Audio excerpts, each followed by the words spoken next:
Nabi Muhammad bersabda, Jibril datang menemuiku dan mengabarkan bahwa kelak umatku akan membunuh cucuku ini. Ummul Fadl binti Al-Harits bertanya, cucumu ini? Nabi Muhammad menjawab, ya. Dan Jibril pun membawakan untukku segenggam tanah. Dari tanah tempat terbunuhnya, Husain yang berwarna merah. Hadis riwayat Hakim. Salah satu keutamaan yang dimiliki Sayyidina Husain dan saudaranya, Sayyidina Hasan, adalah menjadi pimpinan para penduduk di surga. Selain bulan Sya'ban memiliki banyak keutamaan dengan beragam anjuran amalan sunnah di dalamnya. Bulan ke-8, menurut penanggalan Hijriah, ini menyimpan sejumlah peristiwa bersejarah dengan lahirnya beberapa tokoh besar Islam. Di antaranya adalah cucu Rasulullah, Sayyidina Husain. Sayyidina Husain merupakan putra Khulafaur Rasyidin keempat, Ali bin Abi Thalib. Jika kita runtut nasabnya, maka namanya adalah Husain bin Ali bin Abi Thalib bin Abdul Muthalib bin Hashim bin Abdi Manaf bin Kusha Al-Kersi Al-Hashimi. Menurut Az-Zubair, Husain lahir pada tanggal 5 Sya'ban tahun 4 Hijriah.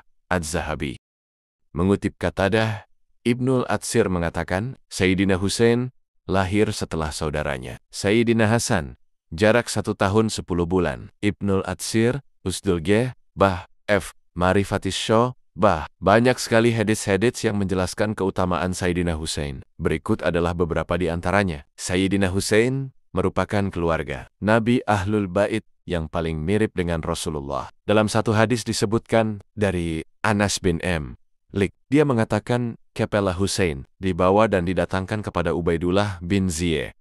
Di kepala itu ditaruh di bejana. Lalu Ubaidullah bin Ziyeh dia menusuk-nusuk dengan pedangnya. Seraya berkomentar sedikit tentang ketampanan Husain. Anas mengatakan, di antara Ahlul Bait, Husain adalah orang yang paling mirip dengan Rasulullah. Saat itu, Husain disemir rambutnya dengan wasmah, tumbuhan sejenis pacar yang condong ke warna hitam. Hadis Bukhari. Hadis di atas menjelaskan bahwa Husain bin Ali merupakan keluarga Ahlul Bait yang paling mirip dengan Rasulullah. Meski dalam riwayat Az-Zuri dijelaskan bahwa Sayyidina Hasanlah yang lebih mirip dibanding saudaranya, Husain. Tapi bisa jadi, baik Hasan maupun Husain punya kemiripan yang lebih menonjol dengan Nabi dari sisi masing-masing. Hal ini akan menjadi lebih jelas dengan hadits berikut. Sayyidina Hasan lebih mirip dengan Rasulullah antara bagian kepala sampai dada. Sementara Sayyidina Husain lebih mirip pada anggota badan di bawah itu. Hadis At-Tirmizi dan Ibnu Hibban. Para sahabat yang mirip dengan Rasulullah dari Bani Hashim, selain Hasan dan Husain, adalah Ja'far bin Abi Thalib, Abdullah bin Ja'far,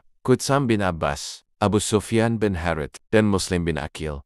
Sementara di luar Bani Hashim, ada Sa'b bin Yazid, Al-Muthalibi, kakek Imam Syafi'i, Abdullah bin Amir, dan Qabis bin Rabi'ah. Ibnu Hajar, Fath, Ulbi, R.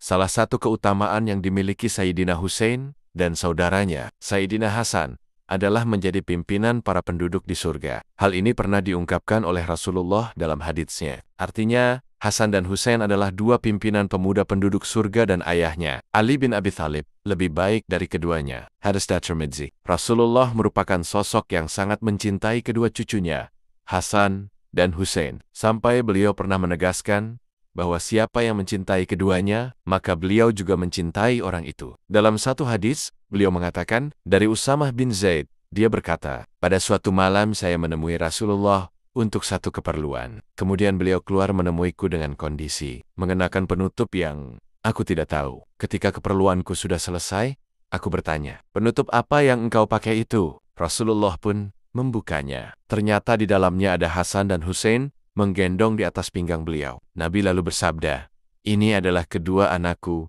kedua anak putriku. Ya Allah, sungguh aku mencintai keduanya, maka buatlah aku tetap mencintai keduanya, dan aku mencintai orang yang mencintai keduanya. Hadis riwayat At-Tirmizi. Sayyidina Husain banyak melakukan puasa sunnah dan salat sunnah, ibadah haji, bersedekah, dan semua perbuatan baik lainnya. Menurut Zubair dari Masyabi, Sayyidina Husain pernah melakukan ibadah haji sebanyak 25 kali dengan berjalan kaki dari Madinah ke Makkah. Kisah pembunuhan Husain bin Ali radhiyallahu anhuma di Karbala. Sebagian besar riwayat tentang peristiwa menyedihkan ini adalah kebohongan belaka. Sebagian lagi dhaif, dan ada juga yang syahih. Riwayat yang dinyatakan syahih oleh para ulama ahli hadis yang bersesuaian dengan kaidah ilmiah dalam ilmu hadis. Inilah yang wajib dijadikan pedoman dalam mengetahui apa yang terjadi sebenarnya. Dari sini, kita dapat memahami betapa sanad itu sangat penting untuk membungkam para pendusta dan membongkar niat busuk mereka. Sufyan ats-Tsauri rahimahullah mengatakan, sanad itu senjata kaum muslimin. Jika dia tidak memiliki senjata, lalu apa yang dia pergunakan dalam berperang? Perkataan ini diriwayatkan oleh Al-Hakim dalam kitab Al-Madkhal. Abdullah bin Mubrak rahimahullah mengatakan, sanad ini termasuk bagian dari agama. Kalau tidak ada isnad, maka siapapun bisa berbicara semaunya. Perkataan ini diriwayatkan oleh Imam Muslim dalam Muqaddimah kitab Syahih beliau rahimahullah. Di tempat yang sama, Imam Muslim juga membawakan perkataan Ibnu Esrin. Dahulu, mereka tidak pernah bertanya tentang sanad. Ketika fitnah mulai banyak, mereka mengatakan, sebutkanlah nama orang-orangmu yang meriwayatkannya berkait dengan peristiwa Karbala. Syekhul Islam Ibnu Taimiyah rahimahullah mengatakan, orang-orang yang meriwayatkan pertikaian Husain radhiyallahu anhu telah memberikan tambahan dusta yang sangat banyak, sebagaimana juga mereka telah membubuhkan dusta pada peristiwa pembunuhan terhadap Utsman radhiyallahu anhu.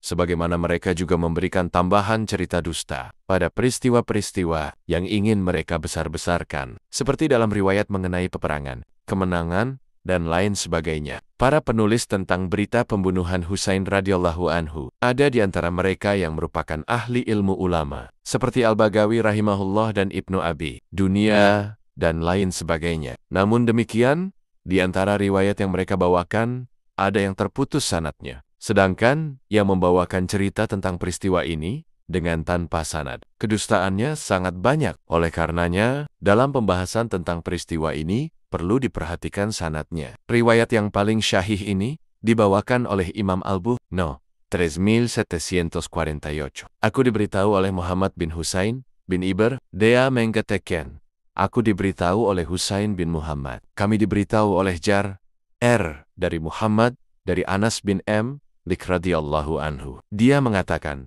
kepala Husain dibawa dan didatangkan kepada Ubaidullah bin Ziyad. Kepala itu ditaruh di bejana. Lalu Ubaidullah bin Ziyad menusuk-nusuk dengan pedangnya. Seraya berkomentar sedikit tentang ketampanan Husain. Anas radhiyallahu anhu mengatakan, di antara ahlul bait, Husain adalah orang yang paling mirip dengan Rasulullah sallallahu alaihi wasallam. Saat itu, Husain radhiyallahu anhu disemir rambutnya dengan wasmah tumbuhan, sejenis pacar yang condong ke warna hitam.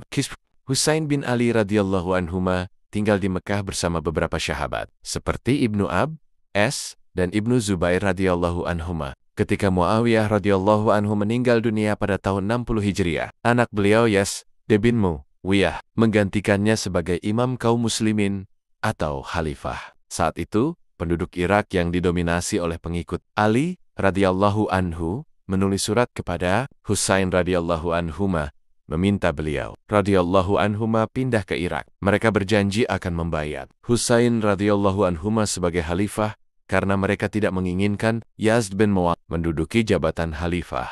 Tidak cukup dengan surat. Mereka terkadang mendatangi Husain radhiyallahu anhuma di Mekah mengajak beliau radhiyallahu anhuma berangkat ke Kufah dan berjanji akan menyediakan pasukan. Para sahabat seperti Ibnu Abbas radhiyallahu anhuma kerap kali menasehati Husain radhiyallahu anhuma agar tidak memenuhi keinginan mereka. Karena ayah Husain radhiyallahu anhuma, Ali bin Abi Thalib radhiyallahu anhu, dibunuh di Kufah, dan Ibnu Abbas radhiyallahu anhu khawatir mereka membunuh Husain juga di sana. Husain radhiyallahu anhuma mengatakan, saya sudah melakukan istikharah dan akan berangkat ke sana. Sebagian riwayat menyatakan bahwa beliau radhiyallahu anhuma mengambil keputusan ini karena belum mendengar kabar tentang sepupunya, Muslim bin Aqil, yang telah dibunuh di sana. Akhirnya, berangkatlah Husain radhiyallahu anhuma bersama keluarga menuju Kufah pada hari ke-10 bulan Muharram di tahun 61 Hijriah. Selepas menunaikan salat subuh, dia bergegas keluar tenda dan menaiki kuda kesayangannya. Pria itu menatap pasukan yang tengah mengepungnya. Mulailah dia berpidato yang begitu indah dan menyentuh hati. Lihat, nasabku. Pandangilah siapa aku ini. Lantas lihatlah siapa diri kalian. Perhatikan apakah halal bagi kalian untuk membunuhku dan menciderai kehormatanku. Bukankah aku ini putra dari anak perempuan nabimu? Bukankah aku ini anak dari Wasyi dan keponakan nabimu, yang pertama kali beriman kepada ajaran nabimu? Bukankah Hamzah, pemuka para syuhada, adalah pamanku? Bukankah Ja'far, yang akan terbang dengan 2 sayap di surga, itu pamanku? Tidakkah kalian mendengar kalimat yang viral di antara kalian, bahwa Rasulullah berkata tentang saudaraku dan aku, keduanya adalah pemuka dari pemuda ahli surga? Jika kalian percaya dengan apa yang aku sampaikan, dan sungguh itu benar, karena aku tak pernah berdusta. Tapi jika kalian tidak mempercayaiku, maka tanyalah Jabir bin Abdullah Al-Ansari, Abu Sa'id Al-Khudri, Sal bin Sa'd, Zaid bin Arqam, dan Anas bin Malik, yang akan memberitahu kalian bahwa mereka pun mendengar apa yang Nabi sampaikan mengenai kedudukan saudaraku dan aku. Tidakkah ini cukup menghalangi kalian untuk menumpahkan darahku? Kata-kata yang begitu eloknya itu direkam oleh Tarikh At-Tabari 5/425 dan Al-Bidayah wan Nihayah 8/193. Sementara di pihak yang lain, Ubaidullah bin Ziyad diutus oleh Yazid bin Muawiyah untuk mengatasi pergolakan di Irak.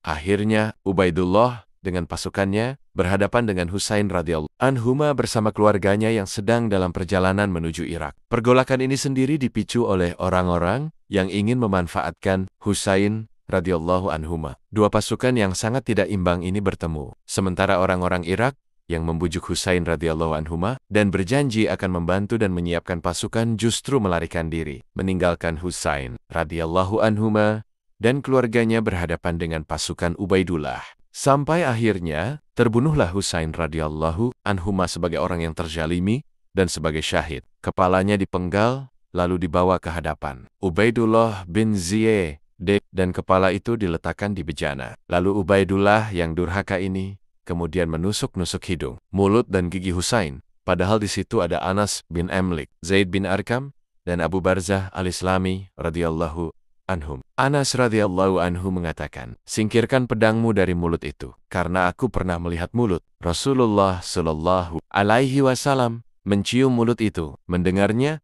orang durhaka ini mengatakan, "Seandainya saya tidak melihatmu sudah tua renta, yang akalnya sudah rusak, maka pasti kepalamu saya penggal."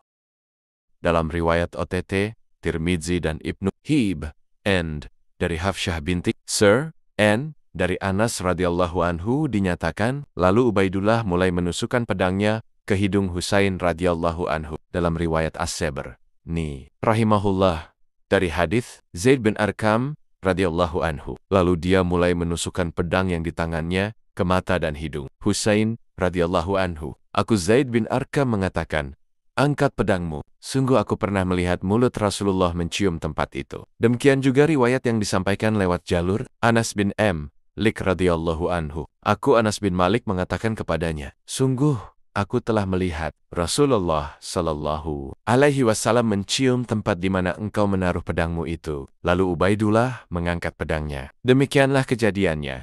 Setelah Husain radhiyallahu anhuma terbunuh, kepala beliau radhiyallahu anha dipenggal dan ditaruh di bejana, dan mata, hidung dan gigi beliau radhiyallahu anhu ditusuk dengan pedang. Para sahabat radhiyallahu anhum yang menyaksikan hal ini meminta kepada Ubaidullah orang durhaka ini agar menyingkirkan pedang itu, karena mulut Rasulullah pernah menempel tempat itu. Alangkah tinggi rasa hormat mereka kepada Rasulullah Shallallahu alaihi wasallam, dan alangkah sedih hati mereka menyaksikan cucu Rasulullah Shallallahu alaihi wasallam, orang kesayangan beliau Shallallahu alaihi wasallam, dihinakan di depan mata mereka. Dari sini, kita mengetahui betapa banyak riwayat palsu tentang peristiwa ini yang menyatakan bahwa kepala Husain radhiyallahu anhuma diarak sampai diletakkan di depan Yazid rahimahullah. Para wanita dari keluarga Husain radhiyallahu anhuma dikelilingkan ke seluruh negeri dengan kendaraan tanpa pelana, ditawan dan dirampas. Semua ini merupakan kepalsuan yang dibuat Rafidhah Syiah, karena Yazid rahimahullah saat itu sedang berada di Syam, sementara kejadian memilukan ini berlangsung di Irak. Syekhul Islam Taimiyah rahimahullah mengatakan, dalam riwayat dengan sanad yang majul, dinyatakan bahwa peristiwa penusukan ini terjadi di hadapan Yazid, kepala Husain radhiyallahu anhuma dibawa ke hadapannya, dan dialah yang menusak-nusaknya jiji Husain radhiyallahu anhuma. Di samping dalam cerita dusta ini terdapat isyarat yang menunjukkan bahwa cerita ini bohong. Maka untuk diketahui juga Red Paris yang menyaksikan peristiwa penusukan ini tidak berada di Syam, akan tetapi di negeri Irak. Justru sebaliknya, riwayat yang dibawakan oleh beberapa orang menyebutkan bahwa Yazid tidak memerintahkan Ubaidullah untuk membunuh Husain. Yazid rahimahullah sangat menyesalkan terjadinya peristiwa menyedihkan itu, karena Muawiyah berpesan agar berbuat baik kepada kerabat Rasulullah Shallallahu Alaihi Wasallam. Maka, saat mendengar kabar bahwa Husain dibunuh, mereka sekeluarga menangis dan melaknat Ubaidullah. Hanya saja, dia tidak menghukum dan mengkisas Ubaidullah. Sebagai wujud pembelaan terhadap Husain secara tegas,